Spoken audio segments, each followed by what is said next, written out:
Hi Rajiv, Hi. welcome to the 35th edition of Indian Networker and the 53rd edition of Jambit Sam. Thank you so much for coming, and I like My the pleasure. new look. I've always seen you without a beard and mustache, and it's a new trend.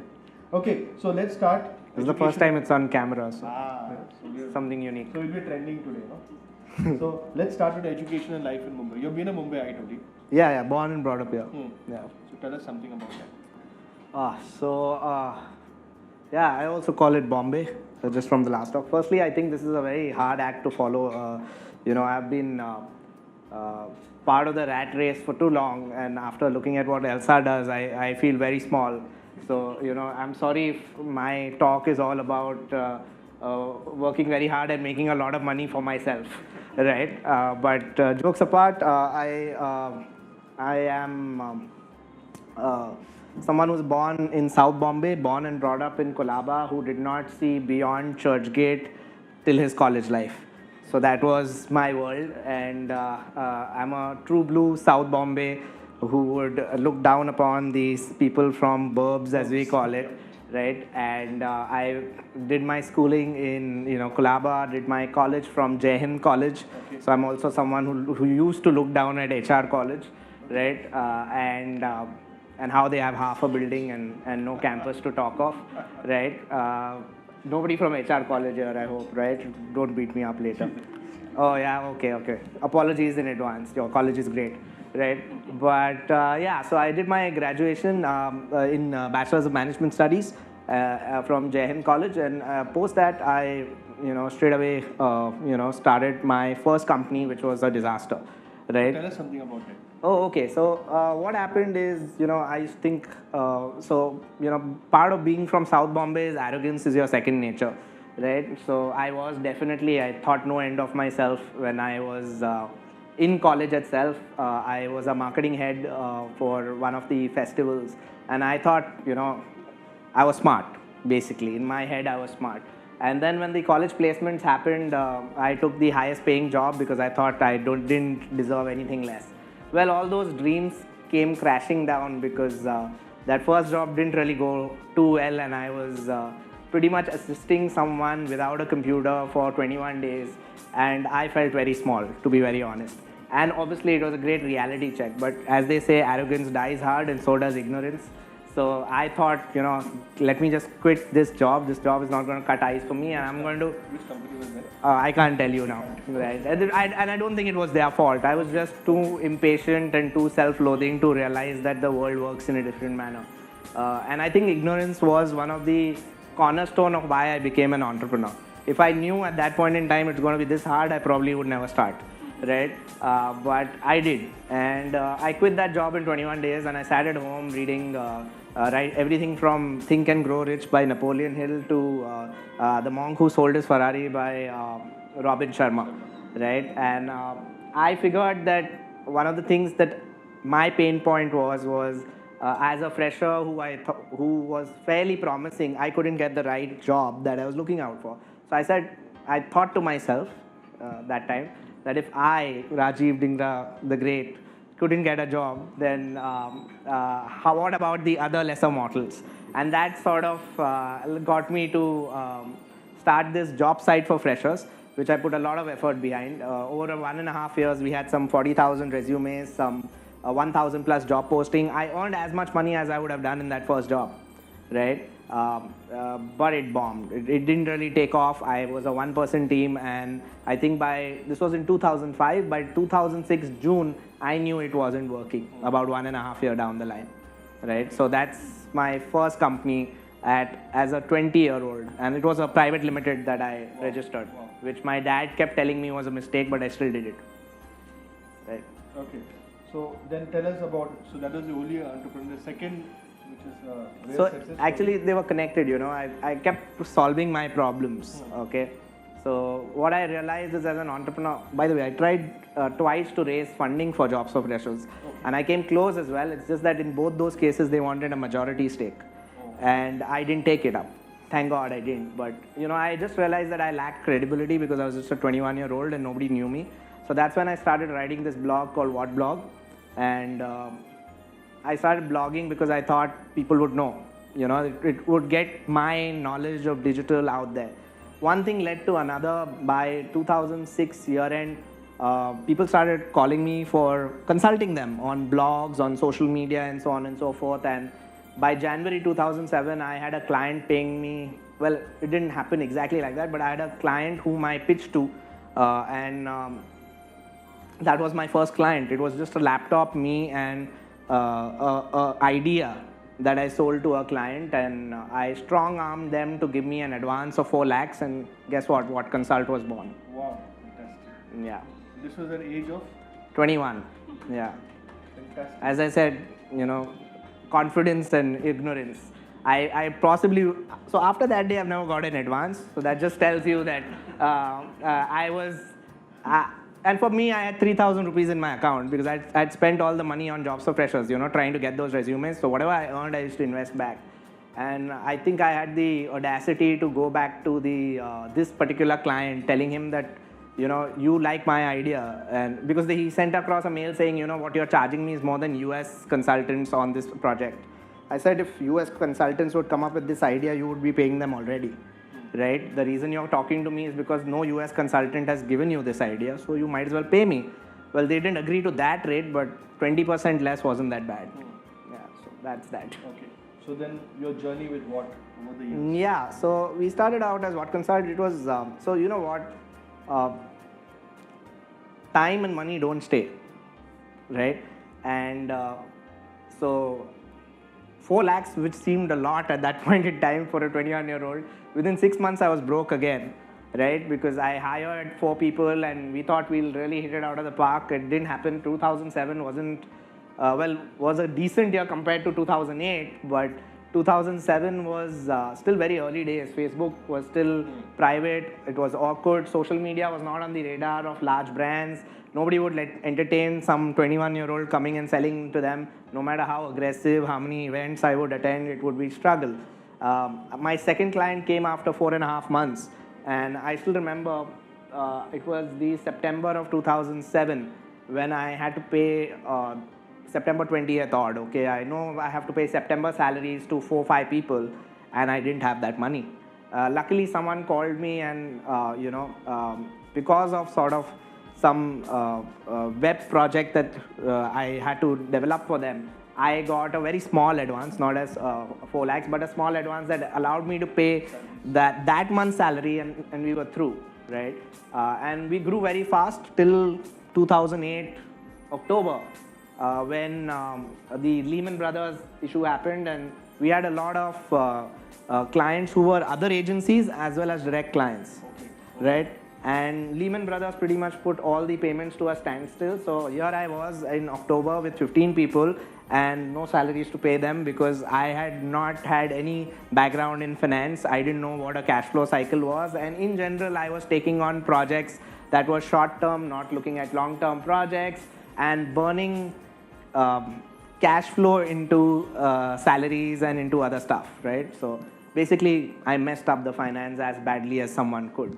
Right, and it was a tough time. I eventually I started Jobs for Freshers because my eldest sister supported me. Okay. And around October 2008, I was forced to lay off all these people, take a personal loan, and come back to square one as an individual entrepreneur because my sister told me that it's time.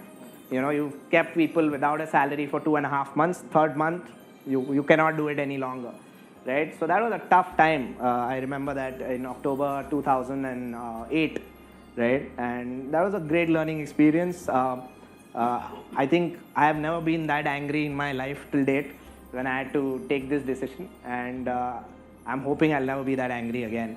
But yeah, but I was glad I did that because that let me think through.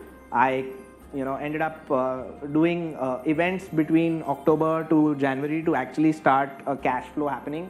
So we used to do Whatblog. Whatblog was still alive, so Whatblog panels, Whatblog summits, and we started again in 2009 January, and since then there's been no problem. I have learned my finance better than I could have ever learned because of those mistakes. So at what point in time you got people interested in acquiring a company?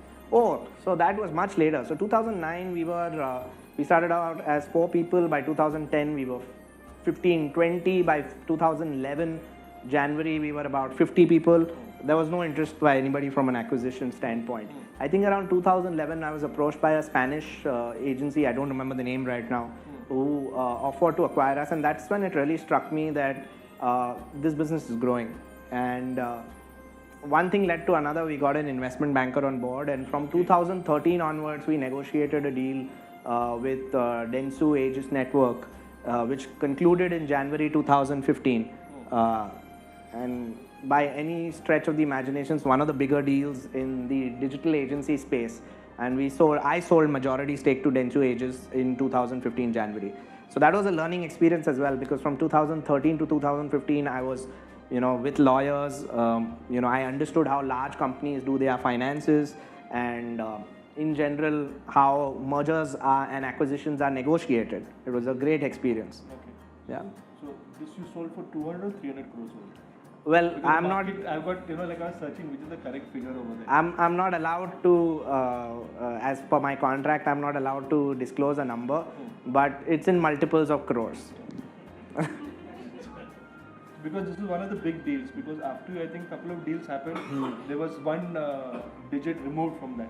So they acquired less than 100. So we were very lucky actually. I did this deal in January 2015, and if people remember, Modi came into power by 2014. So God bless his soul, and God bless him, give him more power, right? Because our timing was right, and we were at the hype cycle when we sort of exited. And luckily, the partners also that we chose, Dentsu Aegis is not an arrogant network. It is a humble network. It's not a number 1 player. It is a number 3 player in India, and it wants to be number 2 player. And those kind of people work harder. They are open to ideas, and they really value talent. So luckily, we got into a group that embraced what we had to offer them. And in general, I think that's fantastic. Yeah. So we've had a great run, January 2015 till now. Till now, no? So you don't have a majority stake, but you're the founder and the CEO, right? Yeah, so I have a minority stake right now, but I am the founder and the CEO, and I'm here to stay at least with What Consultants see it for the next many years to come. Right. Because a lot of people are there for some time, and then after 3-4 years they exit the business. It's how they structure the deal, okay, right? Different deals are structured different ways. Most of these agencies want to eventually acquire 100% of your company, and which is possibly going to happen with What Consult as well. But at the end of the day, it's what you bring to the table and how confident you are. I sold the company when I was 29. I am 31 right now. I'm anything but done, right? So I have a lot to offer, and it will be foolish on my part to, pack my bags and move on. Yeah. Okay, so coming to the general question I ask everybody, Yeah. what are the social media platforms you use and which you find most effective for personal and... I'm on every social media platform, so you name it, which you find is... and I'm there. But I may not be using it as aggressively due to time constraints, and even though my business is social media, but I really like Snapchat of late. I use Facebook to just read up and stay in touch. I use LinkedIn to connect, and and these are the 3 main platforms that I use regularly. Twitter to just go through news and tweets, and when something is trending and some event is happening or something comes up, that's what my usage of Twitter is. And YouTube, everybody watches, so I'm not putting that in. Yeah. So you did some very interesting. People are talking about Snapchat. People are still on Facebook and the general stuff, and they're talking about Snapchat. I think Snapchat got popular when our AIB trolled these couple of people. So everybody said, "What is this Snapchat?" So I had to go and ask my my 22-year-old son, what is Snapchat and how does it work? So he explained to me, "Papa, you not understand." I said, "Yeah, I don't understand it. I taught you so many things. You're going to tell me this how it works over there." So did he let you use his Snapchat account? I doubt. No. He did not allow me to touch his Snapchat. Those are brick walls you can't breach. Absolutely not. So tell me about, you did this campaign for jobs. So we did an interesting campaign. See, the average age in What Consult is 24. We are now a 250 plus people agency with offices in Bombay, Delhi and Bangalore. And most of these people are on Snapchat, and most of the people we want to hire who are young, enterprising, and clued into social media and digital media are on Snapchat. So we actually launched a recruitment campaign, the first actually that, as far as my knowledge goes, across the world, right? On Snapchat, asking people to send a 10-second video of them convincing us why we should hire them. Now, please understand that in 10 seconds, you really have to be very creative to be able to convince a digital creative stroke media agency to hire you. So we got a huge response. You know, even though the platform is very nascent in India, we had hundreds of people applying to us, and we actually ended up hiring quite a few from them. So it was a great experience and I will take zero credit for this. This wasn't my idea. Our HR in What Consult is also very, very social media friendly. They are very, very active. So this was a campaign run by them, right? And it's an all-women HR, so more power to them. Okay. Yeah. Which comes to the point that I have no control over them. They do whatever they want, right? Okay. So you have an awesome office. I said like what an office. I think what to tell me, what an office. I mean it's amazing the office you have. Yeah, Tell us something about the ideas which you. I think I have a 3D so I'll tell you. machine also. Yes, we have a 3D printer as well. So I'll tell you what. Over the years, I never could invest in an office, and that was one of my wishes. Also because I never had enough money to spend on an office. It was basic. There should be a clean table. There should be a clean chair. The wires shouldn't go from one year to another. They should be properly packed, and that's about it, right?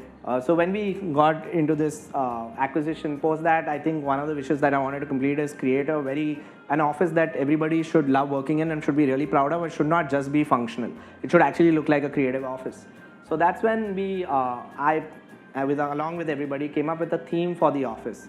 So, our story is one of failure and then overcoming failure and achieving success, which I just narrated to everyone, right? Okay, let me start with arrogance, failure, and then overcoming failure and then achieving success. But I think we saw a lot of similarities in the way superheroes have similar kind of stories. So if you take Batman, his parents were killed. If you take Superman, he's an alien in a different planet, so as to say. And every other superhero story that you see is about someone who's an outcast or who's a failure. And I came from nowhere. I mean, yes, I was a South Bombay boy, whatever I may think about myself, but I was just a Jai Hind graduate. I don't even have an MBA. I have a diploma, which is what you call an online diploma MBA from Wellinkers. And it was about going to Aptech Institute at 7 in the morning, playing Kaun Banega Crorepati, pick one out of the 4 answers, and you'd get that diploma and 60%, right? So I used the math probability there. So the point I'm trying to make is I have no business being a CEO at 21, but I was, and a very bad one, but eventually I've improved. So I thought the story was interesting, and that's where we thought superheroes made sense. So our entire office is themed around superheroes. The flooring is a vinyl flooring. Now, we put a lot of thought and meaning into the office, and I request whoever wants to come and have a look can have a look. We are out of early. So on vinyl flooring, you cannot drag your feet, or you can't drag heavy stuff, because if you drag heavy stuff, it kind of rips off. So the meaning behind that is don't drag your feet at work, because it will show and that damage cannot be done. So pick up your responsibilities, don't drag them, right? That was the idea. Most of our office is white. Greatness, just like white, is easy to achieve, hard to maintain. So white paint, easy to paint, hard to maintain, right? So that's the insight that we used from this. We have a lot of pop colors. The thing about pop colors is, and they're all together, right? So the whole point is that, a yellow is just yellow, a red is just red, a pink or a blue is just blue. But when you put 7 or 10 of these colors together, they look brilliant together. The idea here is that you may be a Jew or a Christian or a MBA from MICA or a graduate from Dhanukar College. I couldn't care less. As long as you can work together, those colors will look beautiful together. So that's the whole point of getting diverse people to come and work together, because you're in the business of advertising and creativity, and diverse people need to work together, right? In fact, 3 of the best friends who work in the strategy team and What Consult, one is a Muslim, one is a Jew, one is a Christian. right? Don't tell me how that happened, but they go along brilliantly together. And we have our inside jokes on it, but it's fun, right? At the end of the day, you need to take yourself lightly. So these things around the office is what gives it meaning, beyond the superhero creatives that make it funky and young for people to participate in. And there are many more stories in and around each aspect of the office which we've picked up, which has meaning as to what values we want to add. So it's fun and amazing because we have a massage chair, we have a table tennis table, we have a PS4 and all of that is there, but it's also has its own values and thought through as an organization of what you want to imbibe in people, right? But yeah, trust me, they're more worried about the table tennis and the massage chair than all these values, but we try hard to do whatever we can with 25-year-olds. Okay. Why the name What Consult? So WAT stands for Web Advertising Technology. And when I coined this term, and this was in 2005, I looked at it as 3 circles and Venn diagrams, 3-circle sort of Venn diagrams, and I saw them converging together. In my belief, in the future, there will be no advertising without web and technology. It's already happening. There won't be any web without advertising. And there won't be any technology that won't be web-enabled and advertisingly monetized, right? So Internet of Things is nothing but that. Now, trust me, I did not know this 10 years, 11 years ago. It sounds very intelligent today. At that point in time, it came into my head. I thought of it and I put it together. But it worked out, What an idea. Exactly. We can license it to idea, no? Yeah. Okay, so quick gun Sam, one witty answer. Okay, I'm going to try this, but yeah, I'm listening. Politics and social media. Made for each other. Alia Bhatt. Sweet. Parody shows. Funny. Money. Overrated. Sunny Leone. Bold. That was not general. Okay, now what next for What Consult? The way forward. So I think when we got acquired in January 2015, we were 160 people. We are 250 people right now, right? So just do the math on the percentage growth on that. And we now work with 20 global brands for their India mandates. 20 global brands. So about 1/4 of our client pool are global brands whom we handle India mandates for. And we do a lot of, so I must give this credit to HR, not to myself. We do a lot of CSR activity as well. And we've started to give back a little, just taking from the first speaker who was there. Like, for example, the massage chair that you use in our office, you pay 10 rupees for a 5-minute massage. That 10 rupees goes as a donation. So we don't sort of keep it. Beyond that, we do a lot of work with kids and stuff like that. What's our vision? I think we want to be a globally recognized agency, right? That's our vision, okay?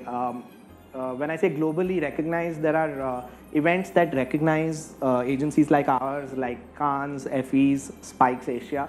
My vision is to take it to that level, and I'd be overjoyed if I can do that with, most of our team members. In fact, we have nobody from MICA in our organization, 0 talent from MICA, right? Not one person. Most of them are young people who are ambitious, who come with varied backgrounds, who were probably never cut out to be in advertising. Somebody from biotech, somebody from who's ex-cricketer from a district level. We have people like that. And the idea is to take all these people from different walks of life, energize them together and take them to a global platform. And that's actually something that excites me and keeps me going every day, to take an agency from India that becomes, and with Indian roots, not Ogilvy India, not a JWT India, which are actually global brands that set up shop in India, but an agency from India with Indian roots, winning something globally and making a name for itself. And that's my short-term vision for this agency and for the work that I'm doing here. So we found a lot of the big guys were there, people like your company, then your iProspect, then we had Oxymoron, and all these guys, almost all of them got acquired and got. Right. So what is it going to take for a large agency? What does it look at? Like, there are a lot of entrepreneurs, a lot of people from there. what is it that agency looks like to acquire you? Is it the client base? Is it the talent pool? Is it your core strengths? What is it? At the end of the day, they are betting on you as the entrepreneur and the entrepreneurial team.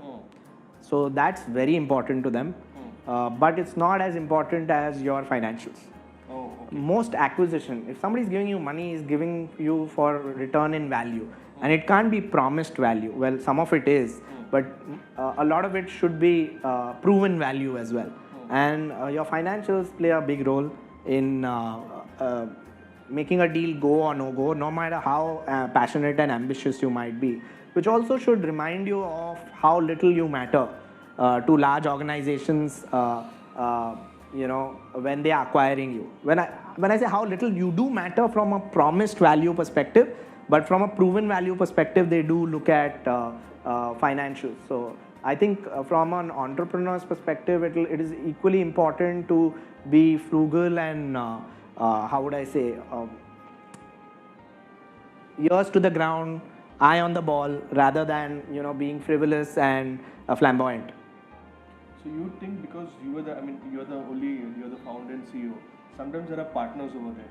So you think you got a better deal, you are able to take a better decision because you are in your own. While if there were some 4 partners who got through, and they may be having their pluses and minuses. So it looks like that, but I had a lot of people supporting me who are not equity partners. For once, this was my second company, and I must give it to my at that point in time, my 61-year-old father, who still signed on the dotted line as the other director, taking risk with me and my quirks after I had almost run down everything to the ground, right? So he was the other director, and he's always been more than a father, a friend. And the things with fathers is, if you're not asking them for advice, that's what you're getting, right? So I had plenty of it from him, even when I didn't want it, right? So that's, and a lot of my success credit must go to him, because while I tried ignoring most of it, some of the sense does go through, no matter how thick-headed I might be, right? And I think I had a good support system in my family. I had really good friends. I started this company. The first 4 people I hired, one of them was my best friend, and he worked without a complaint for the first 6-8 months. He had to eventually leave because he had other priorities, other dreams of his own. But kickstarting something is tough. And when you have your best friend around, and even post that, every event he's been there. So I think it's unfair to say that I took these decisions on my own.